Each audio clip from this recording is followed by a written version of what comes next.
Relativamente hablando.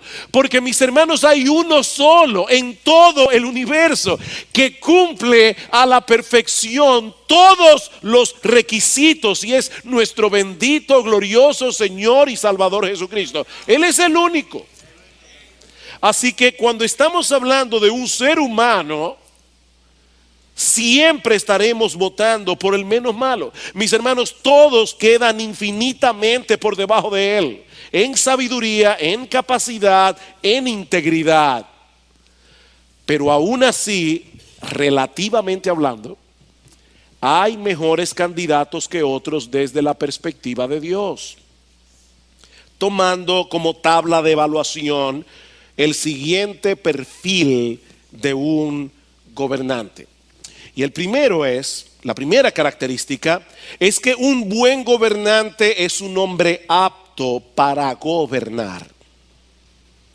Un buen gobernante es un hombre apto para liderar, para gobernar. Mis hermanos, eso es tan obvio que yo espero que no necesite hacer un gran esfuerzo para probar mi punto. Si yo tengo problemas de salud, yo debo buscar un médico que sea bueno en lo que él sabe hacer, que es curar a los enfermos. Tal vez el individuo es bueno en ajedrez, pero yo no estoy buscando a una persona que sea capaz de ganar una buena partida, no. Yo estoy buscando a una persona que sea capaz de sanarme, a una persona que sea capaz de hacer lo que debe hacer con respecto a mi enfermedad. Pues mis hermanos, de la misma manera, el hombre que Dios ha capacitado para dirigir una nación debe ser apto para gobernar. ¿Y eso qué significa? Vamos a Primera de Reyes, capítulo 3, es un texto muy conocido. Primer libro de Reyes, capítulo 3, versículos 9 al 10. Salomón ha sido colocado en el trono en lugar de David su padre. Salomón era un hombre joven, él se sentía inexperto para una labor de esa envergadura. ¿Y qué hace Salomón?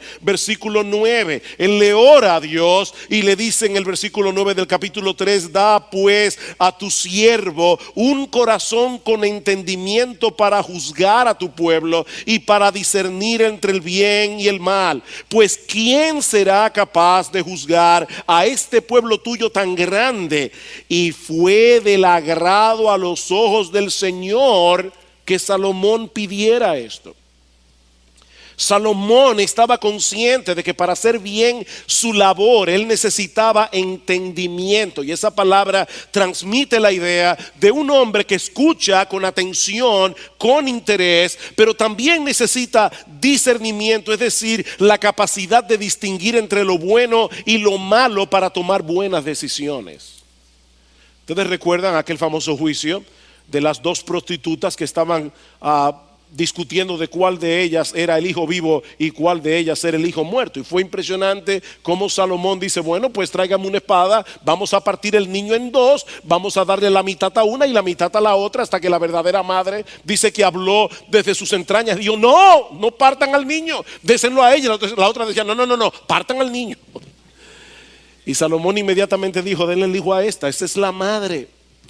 Mis hermanos, Salomón sabía que esa sabiduría viene de Dios y por eso la pidió en oración, y el Señor se la concedió. Ahora, el punto es que Dios en su misericordia puede proveer de aptitud incluso a hombres incrédulos, a hombres inconversos, para beneficio de todo el pueblo, aunque ellos mismos no reconozcan que esa capacidad viene de Dios.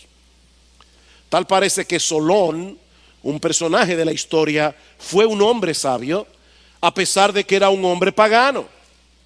Y cuando José interpretó el sueño de Faraón de las 7 vacas flacas y las 7 vacas gordas, ¿cuál fue la recomendación de José? Busquen a un hombre prudente y sabio para ponerlo sobre la tierra de Egipto. Génesis capítulo 41, versículo 33. Busquen un individuo con visión, busquen una persona que tenga la capacidad de diagnosticar el problema y de buscar la solución apropiada.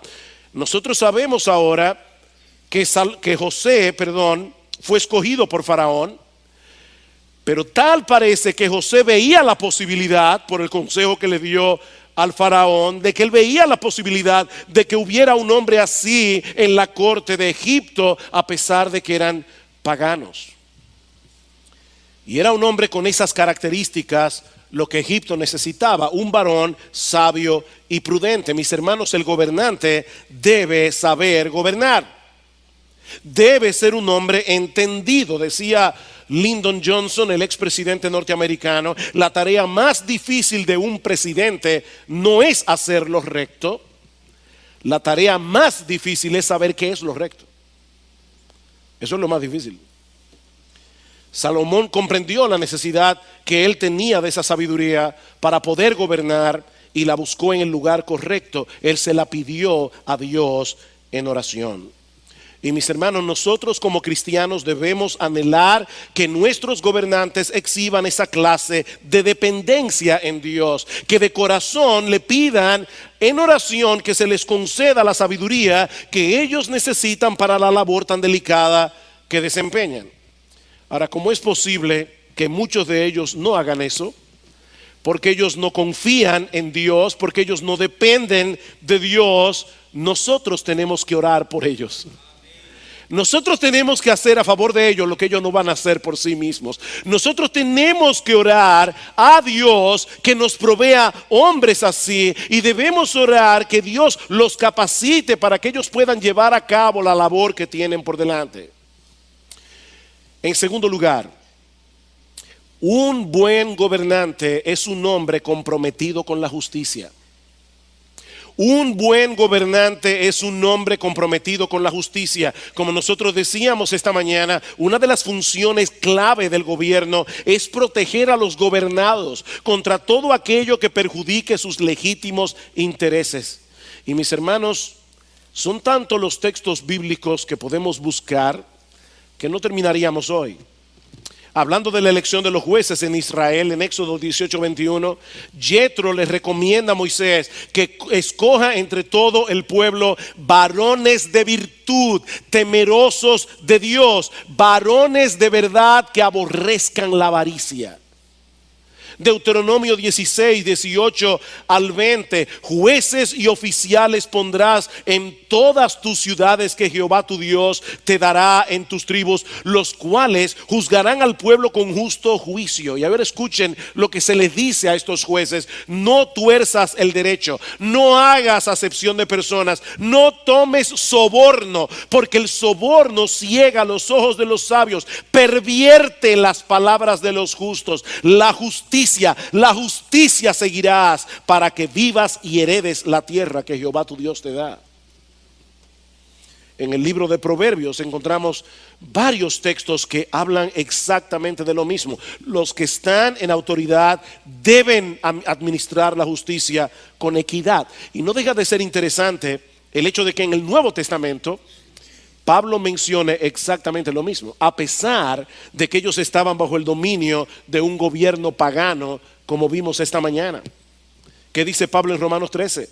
Porque los magistrados no están para infundir temor al que hace el bien, sino al malo. ¿Quieres pues no temer la autoridad? Haz lo bueno y tendrás alabanza de ella, porque es servidor de Dios para tu bien. Mis hermanos, eso dice Pablo en el Nuevo Testamento, sabiendo que la iglesia de Cristo iba a estar diseminada por el mundo en muchas naciones. Y dice, los gobernantes, el magistrado es un servidor de Dios, es un diácono de Dios para hacer lo que Dios quiere que él haga. Así que, hermanos, si hay algo con lo que debe estar comprometido un gobernante, es con la justicia. Dice la escritura en Proverbios 14:34 que la justicia engrandece la nación, mas el pecado es afrenta de las naciones. En tercer lugar, y muy conectado con el anterior, un buen gobernante es un hombre que no se sitúa a sí mismo por encima de la ley. Un buen gobernante es un hombre que no se sitúa a sí mismo por encima de la ley.